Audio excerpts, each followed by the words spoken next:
আরও একটি ভিডিও নিয়ে চলে এসেছি আমি তোমাদের কাছে।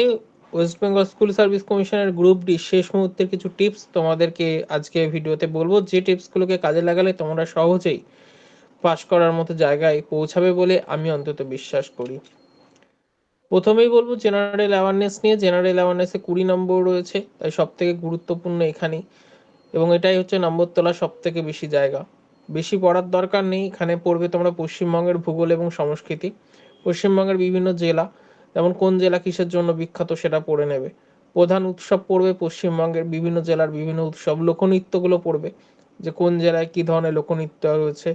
বিখ্যাত পর্যটন কেন্দ্রগুলো পড়বে, কোন জেলায় কোন পর্যটন কেন্দ্র রয়েছে। পশ্চিমবঙ্গের খাবার পড়বে, কোন জেলায় কোন ধরনের খাবার বিখ্যাত। এই প্রসঙ্গে জানিয়ে রাখি, আমার ঠিক আই বাটনে একটা ভিডিও এই মুহূর্তে দেখা যাচ্ছে, সেই ভিডিওটাই কিন্তু আমি পশ্চিমবঙ্গের কোন জেলায় কোন খাবার বিখ্যাত তা দিয়ে রেখেছি। এই ভিডিও শেষে কিন্তু তোমরা সেই ভিডিওটা দেখে নিলে উপকৃত হবে। তারপরে ইতিহাস এবং ভূগোলের থেকে আমার মনে হয় যে জায়গাগুলো দেখা উচিত, ভারতের স্বাধীনতা সংগ্রামের গুরুত্বপূর্ণ সাল দেখো, আর ভারতের প্রতিবেশী দেশ সম্পর্কে একটু জেনে যাও, কোন দিকে কোন প্রতিবেশী দেশ রয়েছে। ভারতের সীমানা সম্পর্কে জানো, ভারতের পাহাড় নদী এবং বন সম্পর্কে সাধারণ ধারণা নিলেই মোটামুটি হয়ে যাবে। সংবিধানের ক্ষেত্রে ভারতের রাষ্ট্রপতি, প্রধানমন্ত্রী এবং পশ্চিমবঙ্গের রাজ্যপালের নাম জানবে। সংবিধানের গুরুত্বপূর্ণ কিছু ধারা জানবে, স্পেশালি এডুকেশন রিলেটেড, এবং মৌলিক কর্তব্য সম্পর্কে তোমাদের জানতে হবে। আরেকটি পয়েন্ট এখানে উল্লেখ করা নেই, আমি বলে দিচ্ছি, সেটা হচ্ছে বিধানসভা সম্পর্কিত তথ্য, মুখ্যমন্ত্রী সম্পর্কিত তথ্য তোমরা কিন্তু জেনে যাবে। কেননা এই বছর মানে 2026 সালে কিন্তু বিধানসভা ভোট পশ্চিমবঙ্গে রয়েছে, তাই ওটা আসতে পারে। খেলাধুলার ক্ষেত্রে রিসেন্ট অলিম্পিক হয়েছে সেটা দেখবে, ক্রিকেট বিশ্বকাপ মেল ফিমেল দুটোই দেখবে, আর ভারতের সাম্প্রতিক গোল্ড মেডেল জয়ীদের তালিকা কিন্তু দেখে নেবে। একই সঙ্গে দেখবে অর্জুন পুরস্কার কে কে পেয়েছেন বা কারা পেয়েছেন বা কে পেয়েছেন সেটা। ভারতরত্ন পুরস্কার কোনো স্পোর্টসের ক্যাটাগরিতে কেউ পেয়েছেন কিনা সেটা দেখবে। দ্রোণাচার্য পুরস্কার কে পেয়েছেন সেটা দেখবে। এগুলো একটু দেখে যাবে, এগুলো আসার মতো।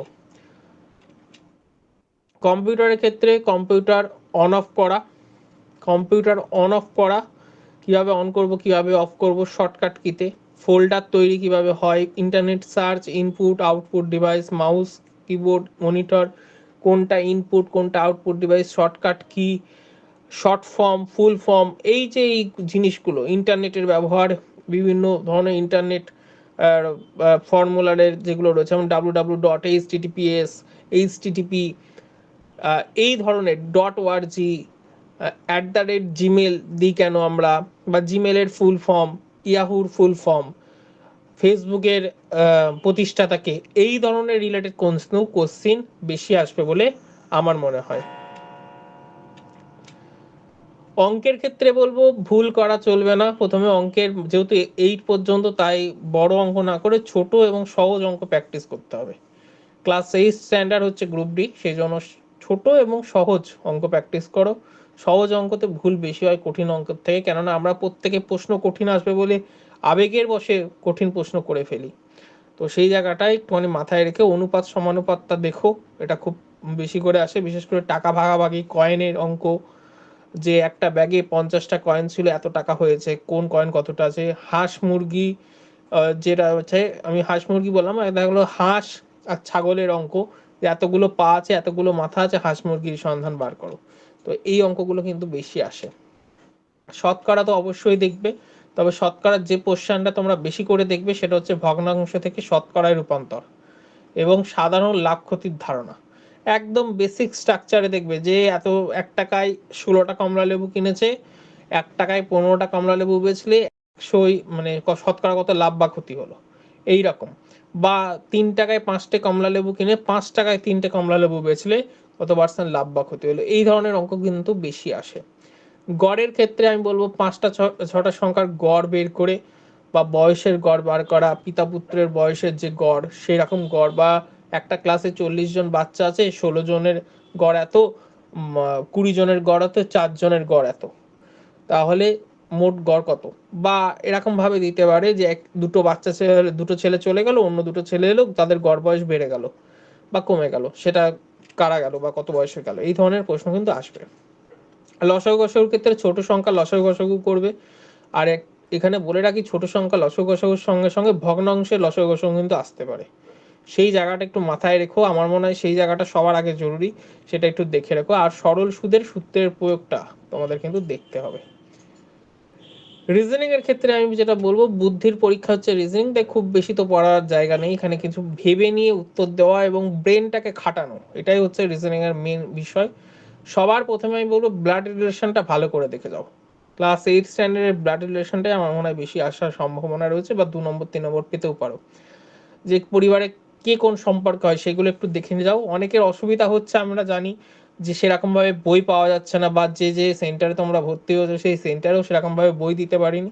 যদি কারোর এরকম সমস্যা হয়, বাজারে যদি সেরকম ভালো বই না পাও, বা তোমার যদি নিজের কনফিডেন্স না থাকে, মনে হয় যে আর একটা বই দরকার, তাহলে অবশ্যই স্ক্রিনে দেওয়া নম্বরে কিন্তু যোগাযোগ করতে পারো। খুব অল্প অ্যামাউন্টে আমরা কিন্তু প্রোভাইড করব তোমাদের বই। আশা করি সেই বইগুলো সবকটাই তোমাদের খুব কাজে লেগে যাবে। আর একটা বলছি, odd one out. Odd one আউটে কিন্তু তোমাদের 4টে করে শব্দ থাকবে, কোন শব্দটা আলাদা সেটা তোমাকে বার করতে হবে। আর পিকচুরিয়াল সিরিজ কিন্তু দেখতে হবে, যাতে খুব তাড়াতাড়ি তুমি বুঝতে পারো এবং প্রত্যেকটা চিত্র যাতে বুঝতে পারো, এটা হচ্ছে সব থেকে বড় ব্যাপার। পিকচুরিয়াল সিরিজ যেটা, সেটা কিন্তু ভালো করে দেখতে হবে। শেষ কয়েকদিনের স্ট্র্যাটেজি হচ্ছে পশ্চিমবঙ্গের special group D. Paschimbanga special দেখতে হবে তোমাকে, যেহেতু রাজ্যের কাছ, তাই পশ্চিমবঙ্গের সাধারণ জ্ঞান এবং জিকে থেকে 3-4টে প্রশ্ন পাওয়ার সম্ভাবনা থাকে। পশ্চিমবঙ্গ সম্পর্কে আগে জানো। আগেও বলেছিলাম, ভিডিও শুরুতেই আমি বলেছি, পশ্চিমবঙ্গ সম্পর্কে তোমাকে কিন্তু বিশাল হারে জানতে হবে। পশ্চিমবঙ্গের কোথায় কি থাকে না থাকে সমস্ত কিছু পশ্চিমবঙ্গে জেনে যাও, আমার মনে হয় তাতে তোমার ভালো হবে। শেষ মুহূর্তের টিপস আমি যেহেতু আমাকে যদি দিতে বলো, তাহলে বলবো 40 নম্বরের পরীক্ষা, তাই অঙ্কের জন্য আলাদা করে সময় বাঁচিয়ে রাখতে হবে।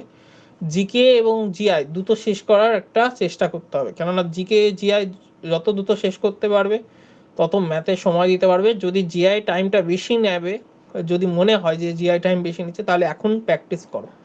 শেষ মুহূর্তে আলাদা করে বিশেষ কিছু পড়তে যেও না, সময় বেশি দিন নেই, আমার মনে হয় বেশি প্র্যাকটিস করার দরকার। আর সপ্তাহে আমি যেটা বলবো, সপ্তাহে যা পড়েছো এতদিন ধরে, সেই সপ্তাহের পড়াটা আর একবার রিভাইজ করো, মানে বারবার রিভাইজ করো। আর প্রতিদিন অন্তত 3টে করে মক টেস্ট দাও। মক টেস্ট 3টে করে দিতেই হবে তোমাদের। মক টেস্ট ছাড়া কেউ চাকরির পরীক্ষায় পাশ করতে পারেনি, পারবে না। সুতরাং মক টেস্ট দাও। যারা মনে করছো যে 3টে করে মক টেস্ট দিলে 100টা মক টেস্ট লাগবে, এখনো যা টাইম আছে, হ্যাঁ 100টাই লাগবে, বা বেশি লাগতে পারে। তুমি যেখান থেকে পাচ্ছ সেখান থেকে মক টেস্ট দিয়ে দাও। মক টেস্ট দিলে তোমার স্পিডটা বুঝতে পারবে, নিজে কোন জায়গাগুলো ভুল করছো বুঝতে পারবে, আর তোমার স্পিডে সব কিছু হবে। খুব তাড়াতাড়ি তুমি প্রশ্ন সম্পর্কে অবগত হয়ে যাবে বা বুঝতে পারবে। এটা হচ্ছে মক টেস্টের গুণ। যারা মক টেস্টের জন্য ভাবছো কোথায় মক টেস্ট দেবে, আমাদের কাছেই মক টেস্ট তোমরা পাবে, মাত্র 50 পয়সায় আমরা মক টেস্ট প্রোভাইড করছি।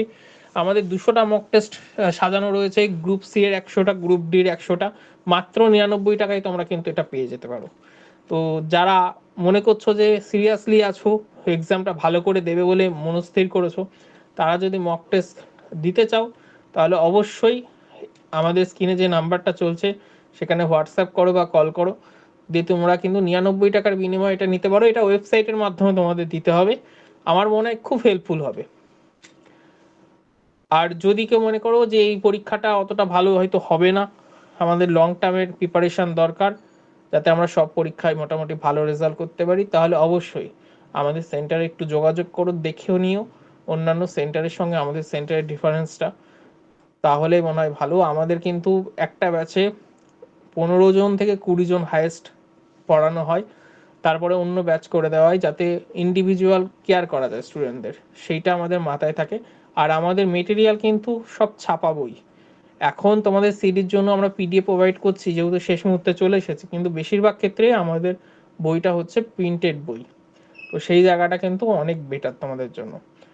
তো আজকে এই পর্যন্তই থাকলো, তোমরা সকলে ভালো করে পরীক্ষা দাও, আমার অনেক শুভেচ্ছা রইলো।